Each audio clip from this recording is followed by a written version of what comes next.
Tarzan ഭാഗം 5.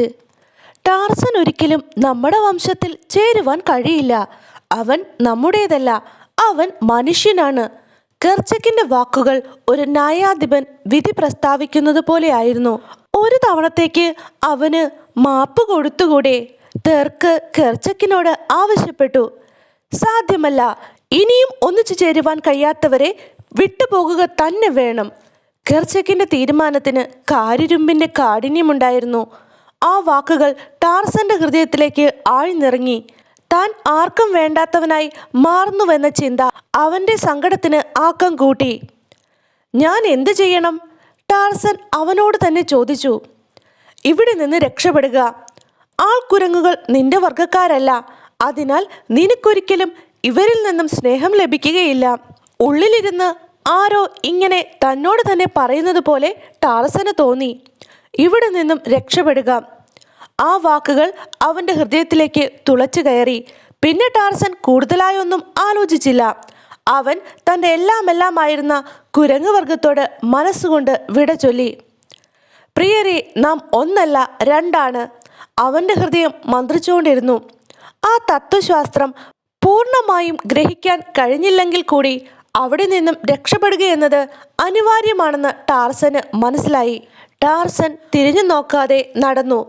പക്ഷേ ടാർസന്റെ മനസ്സിലാകട്ടെ അപ്പോൾ ഒരു കൊടുങ്കാറ്റുയരുകയായിരുന്നു. ഞാൻ ചെയ്തത് ശരിയാണോ? അവൻ തന്നോട് തന്നെ ചോദിച്ചുകൊണ്ടിരുന്നു. താൻ ഗോറില്ല വംശത്തെ വിട്ടുപോരുന്നത് എന്ത് കാരണത്താലാണ്? കെർച്ചക്ക് എന്ന വളർത്തച്ഛന് തന്നോട് തോന്നിയ വെറുപ്പ്. പക്ഷേ അതുകൊണ്ട് എന്തുണ്ടാകാൻ? മറ്റാരും തന്നോട് വെറുപ്പ് പ്രകടിപ്പിച്ചിട്ടില്ല. മാത്രമല്ല, അവർ തന്നെ വളരെയധികം സ്നേഹിക്കുകയും ചെയ്യുന്നു. താൻ ചെയ്തത് ശരിയാണോ? ടാർസന്റെ മനസ്സിൽ ഈ ഒരു ചിന്ത മാത്രമായിരുന്നു പിന്നീട് വന്നത്. മനസ്സിലെ ആശങ്കകളും അസ്വസ്ഥതകളും അതിരുകടക്കുമ്പോൾ അവൻ ദേഷ്യം കൊണ്ട് സ്വയം മറന്നു. ചെളിക്കുണ്ടുകളിൽ നിന്നും ചെളി ദേഹത്തേക്ക് തെറിപ്പിച്ചു. എന്നിട്ടും അരിശം തീരാതെ ചെളിവെള്ളത്തിൽ കൈകാലിട്ടടിച്ചു. ടാർസൻ, നീ ആരാണ്? നീ എന്താണ്? അവൻ ജലത്തിലേക്ക് നോക്കി ആക്രോശിച്ചു. പക്ഷേ ടാർസന് മറുപടി ലഭിച്ചില്ല. തനിക്ക് സ്വന്തമായി എന്തെങ്കിലും ഉണ്ടോ എന്ന് അവൻ തിരഞ്ഞു. തനിക്ക് സ്നേഹിക്കുവാനും തന്നെ സ്നേഹിക്കുവാനും ആരുമില്ല എന്ന് വേദനയോടെ അവൻ തിരിച്ചറിഞ്ഞു.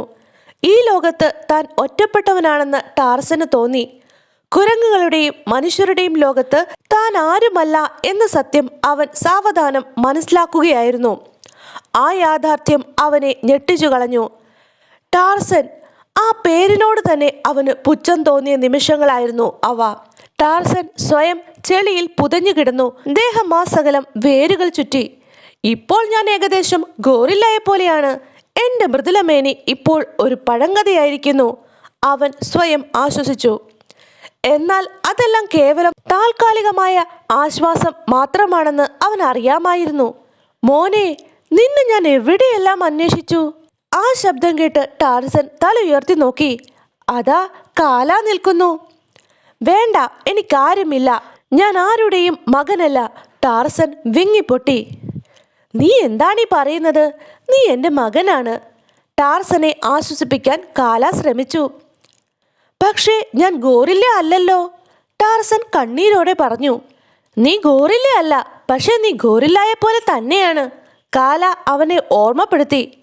കാല ടാർസന് പരമാവധി സ്നേഹം പകർന്നു കൊടുക്കുവാൻ ശ്രദ്ധിച്ചിരുന്നുവെങ്കിലും അവൻ അതിലൊന്നും തൃപ്തനായില്ലെന്ന് ആ മുഖഭാവം വിളിച്ചു പറഞ്ഞുകൊണ്ടിരുന്നു. നിനക്ക് എത്ര കൈകളുണ്ട്? കാല ചോദിച്ചു. 2. അവൻ മറുപടി പറഞ്ഞു. കണ്ണുകൾ എത്രയുണ്ട്? 2 തന്നെ. കാലുകളോ? 2. അപ്പോൾ പിന്നെ നീയും ഗോറില്ലയും തമ്മിൽ എന്താണ് വ്യത്യാസം? ടാർസന് ഉത്തരം മുട്ടി. കാല പറഞ്ഞത് ശരിയല്ലേ? താൻ ഗോറില്ലയെ പോലെ തന്നെയാണ്. പിന്നെ എന്തിന് താൻ ആ കൂട്ടരിൽ നിന്നും ഒഴിഞ്ഞു നിൽക്കുന്നു? ടാർസൻ ഇപ്രകാരം ചിന്തിച്ചു തുടങ്ങി. ടാർസന്റെ മനസ്സിലെ ആശങ്കകൾ അസ്തമിച്ചു തുടങ്ങി. തന്നിലേക്ക് പുതിയൊരു പ്രകാശം കടന്നു വരുന്നതായി അവൻ തിരിച്ചറിഞ്ഞു. ടാർസൻ, നീ എനിക്കൊരു വാക്ക് തരണം. എന്താണമ്മേ? നീ ഒരു മികച്ച മനുഷ്യക്കുരങ്ങായി മാറണം. ടാർസനെ കാല തന്റെ മാറോടണച്ചു. ടാർസൻ വിതുമ്പിക്കൊണ്ട് ആ മാറിലേക്ക് മുഖമമർത്തി. തീർച്ചയായും അമ്മേ, തീർച്ചയായും, അവൻ വിങ്ങിപ്പൊട്ടി. ടാർസൻ ആ വനത്തിലെ മറ്റ് മൃഗങ്ങളുടെയും ഓം ഓമനയായിരുന്നു. എല്ലാവർക്കും ടാർസനെ വളരെ ഇഷ്ടമാണ്. Tarzan, Tarzan. കുരുവികൾ പോലും അവൻ്റെ നാമം വാഴ്ത്തിപ്പാടി. ടാർസൻ മഹാനാണ്. ഈ വാക്കുകളാണ് പക്ഷിമൃഗാദികളിൽ നിന്നും എപ്പോഴും ഉയർന്നിരുന്നത്.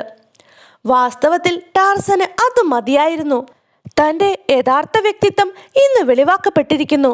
താൻ കേമനാണെന്ന്, മഹാനാണെന്ന് പക്ഷിമൃഗാദികളെല്ലാം ഇതാ വിളിച്ചു കൂവുന്നു. പെട്ടെന്നാണ് ടാർസൻ ഒരു അലർച്ച കേട്ടത്. അതാ ഒരു കാണ്ടാമൃഗം. ടാർസൻ ഒട്ടും ഭയന്നില്ല. പകരം ആ മൃഗത്തിൻ്റെ ചെയ്തികൾ അവൻ സൂക്ഷ്മമായി നിരീക്ഷിച്ചു. ആ മൃഗം ഒരു നിമിഷം നിശ്ചലനായി നിന്നു. പിന്നെ തൻ്റെ സർവ്വശക്തിയുമെടുത്ത് ഒരു മരത്തിന് നേരെ കുതിച്ചു. ക്ഷണനേരം കൊണ്ട് ആ മരം രണ്ടായി പിളർന്ന് നിലം പതിച്ചു. കാണ്ടാമൃഗത്തിന് എന്തു ശക്തിയാ! ആ കൊമ്പാണ് ആ മൃഗത്തിൻ്റെ ഈ വലിയ ശക്തിക്ക് കാരണം.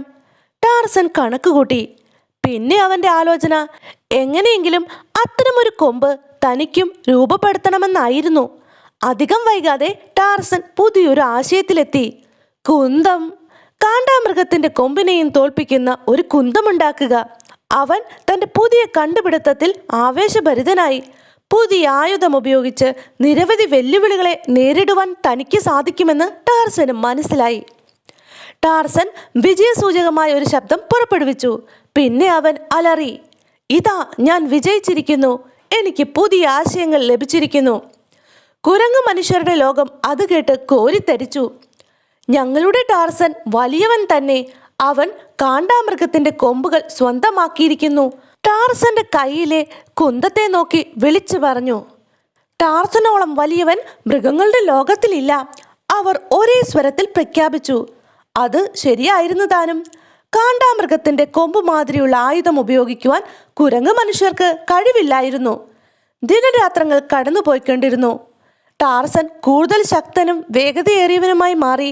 അവൻ്റെ വേഗതയെ വെല്ലുവാൻ മൃഗങ്ങളിൽ തന്നെ ആരുമില്ലായിരുന്നു. കൂടാതെ അവൻ്റെ കയ്യിലെ ആയുധവും അവൻ്റെ ശക്തിക്ക് കരുത്തേകി. ടാർസൻ അവൻ തീർച്ചയായും കുരങ്ങു മനുഷ്യർക്ക് ഒരു അഭിമാനമാണ്. മൃഗങ്ങൾ അഭിമാനപൂർവ്വം കരുതി. രോമാവൃതമല്ലാത്ത മൃദുല മേനിയോട് കൂടിയ ടാർസൻ അങ്ങനെ മൃഗങ്ങൾക്കിടയിൽ ഒരു ചർച്ചാവിഷയം തന്നെയായി മാറി. ഞാൻ വ്യത്യസ്തൻ തന്നെ.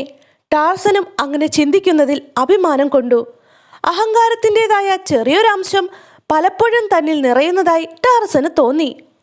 ടാർസന്റെ വേഗത നോക്കൂ. ചില ഗോറില്ല മാതാക്കൾ ഇടയ്ക്കിടെ തങ്ങളുടെ കുട്ടികളെ ഉപദേശിച്ചു തുടങ്ങി. അവർക്കെല്ലാം ടാർസന്റെ വേഗതയും കരുത്തുമെല്ലാം ഒരു അത്ഭുതം തന്നെയായിരുന്നു. വള്ളികളിൽ നിന്നും വള്ളികളിലേക്ക് തൂങ്ങിയാടി നീങ്ങുന്ന ടാർസൻ അവരെ ആശ്ചര്യപ്പെടുത്തി. ടാർസന്റെ ജീവിതം ഒരു പാഠമാക്കാൻ അവർ മക്കളെ ഉപദേശിച്ചു. മരങ്ങളിലൂടെയുള്ള ഊഞ്ഞാലാട്ടമാണ് ടാർസനെ സംബന്ധിച്ചിടത്തോളം ഏറ്റവും രസകരമായിരുന്നത്. ഒരു വള്ളിയിൽ നിന്നും മറ്റൊന്നിലേക്ക് വളരെ അനായാസത്തിലാണ് അവൻ സഞ്ചരിച്ചിരുന്നത്. ഒരു പക്ഷേ ഒരു ഗോറിലേക്ക് പോലും അവകാശപ്പെടുവാൻ കഴിയാത്ത വേഗതയിൽ. ഇതിനിടയിൽ ഒരു ഭയങ്കരമായ സംഭവമുണ്ടായി. അതാ സാമ്പർ. ആ പുലി നമ്മളെ കൊന്നുകളയും, ഓടി രക്ഷപ്പെടൂ. ഇപ്രകാരം ഒരു നിലവിളി ശബ്ദം കുരങ്ങു മനുഷ്യർക്കിടയിൽ നിന്ന് ഒരു ദിവസം ഉയർന്നു. നമുക്ക് രക്ഷപ്പെടാൻ കഴിയില്ല. കെർച്ചക് അലറി.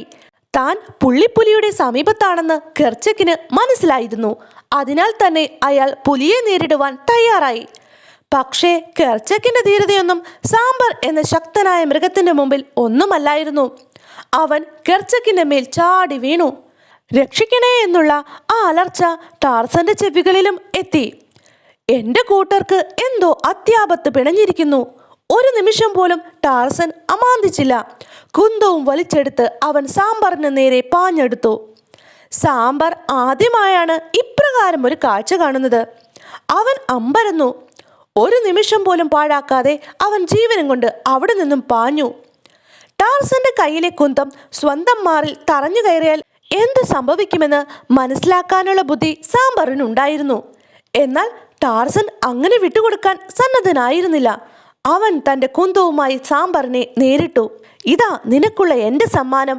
ഇപ്രകാരം അലറിക്കൊണ്ട് ടാർസൻ തൻ്റെ കുന്തം സാമ്പറിന് നേരെ പായിച്ചു. നിമിഷങ്ങൾക്കുള്ളിൽ തന്നെ ഭീകരമായൊരു ഗർജനം ഉയർന്നു. സാമ്പറിന്റെ മാറ് പിളർന്നുകൊണ്ട് കുന്തമുന ചീറിപ്പാഞ്ഞു. ടാർസൻ സാമ്പാറിനെ വധിച്ചു. ടാർസൻ സാമ്പാറിനെ വധിച്ചേ, ടാർസൻ സാമ്പാറിനെ വധിച്ചേ. മറ്റു മൃഗങ്ങൾ ആർപ്പ് വിളിച്ചു. ടാർസൻ സാമ്പാറിന്റെ ദേഹവുമായി മൃഗങ്ങൾക്കിടയിലേക്ക് നടന്നടക്കുകയായിരുന്നു. അപ്പോൾ കെർച്ചക്കിന് ഈ കാഴ്ച അത്യന്തം ആഹ്ലാദം ഉളവാക്കുന്നതായിരുന്നു. ടാർസൻ, നീ മൂലം ഞങ്ങൾ വലിയൊരു ആപത്തിൽ നിന്നും രക്ഷപ്പെട്ടു. നീ ഇല്ലായിരുന്നുവെങ്കിൽ ഞങ്ങളിൽ ഒരാൾ തീർച്ചയായും കൊല്ലപ്പെടുമായിരുന്നു. കെർച്ചക് കണ്ണീരോടെ ടാർസനോട് പറഞ്ഞു.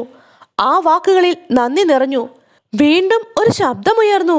ഗോറില്ലകൾക്കിടയിൽ പെട്ടെന്ന് തന്നെ കോലാഹലമുയരുവാൻ ആ ശബ്ദം കാരണമായി. ടാർസൻ വളരെ ജാഗരൂകനായി. സവിശേഷമായ ബുദ്ധി അവനെ വളരെ ജാഗരൂകനാക്കിയെന്ന് പറയുന്നതായിരിക്കും കൂടുതൽ ഉത്തമം. എന്താണ് ആ ശബ്ദം? ടാർസൻ ചോദിച്ചു.